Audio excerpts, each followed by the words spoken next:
તો સાણંદ પંથકમાં ભારે વરસાદથી ખેતરો બેટમાં ફેરવાયા છે। નળ સરોવર રોડ પરના વિસ્તારો હજી પણ જળબંબાકારની સ્થિતિમાં છે।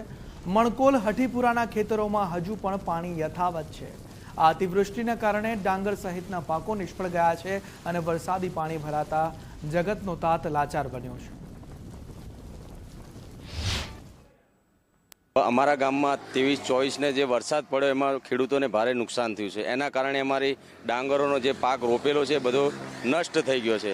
હવે અમે લોકો ખેડૂતો આ જ્યાં લગી પાણી ઓછું ના થાય ત્યાં લગીને આ પાકને અમે કશું કરી શકીએ નહીં। એટલે અમારો જે વાવણી કરી એ બધું નષ્ટ થઈ ગયું છે અને કોઈ કામનું નથી। આ બધું પાણી ફરી વળ્યું છે ખેતરોમાં। જુઓ 23, 24 અને 25 જુલાઈ અમદાવાદ જિલ્લામાં જે રીતે ભારે વરસાદને પગલે અનેક વિસ્તાર જળબંબાકાર થયો હતો તો ખાસ ખેડૂતોના ખેતરોમાં પણ પાણી ફરી વળ્યા છે। અત્યારે હાલ ગુજરાત ફર્સ્ટનો આ ગ્રાઉન્ડ ઝીરો રિપોર્ટ આપ જોઈ રહ્યા છો તે નળકાંઠા પાસે આવેલા સાણંદ તાલુકાના જે ગામો છે માકડોલ અને હઠીપુરા આ બંને ગામમાં જે છે તે વરસાદી પાણી ફરી વળતા ખેડૂતોના ખેતરોમાં જે ડાંગરનો પાક છે તે સદંતર નિષ્ફળ નીવડે તેવી સ્થિતિ અત્યારે હાલ આ દ્રશ્યોમાં સ્પષ્ટ જોઈ રહ્યા છો। મહત્વની વાત છે કે જગતનો તાત જ્યારે ખાસ વાવણી લાયક વરસાદની રાહ જોતો હોય છે અને વાવણી લાયક વરસાદ પછી જે વાવેતર કર્યું હોય છે તેને પગલે પાણીની જરૂર હોય છે એટલે સિંચાઈના પાણીની જરૂર થી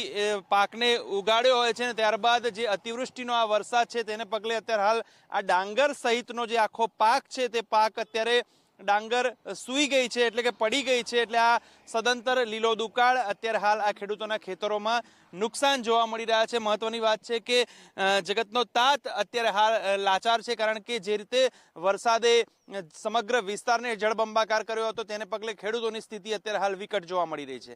કેમેરા પર્સન વિજય પરમાર સાથે સચિન કડિયા, ગુજરાત ફર્સ્ટ।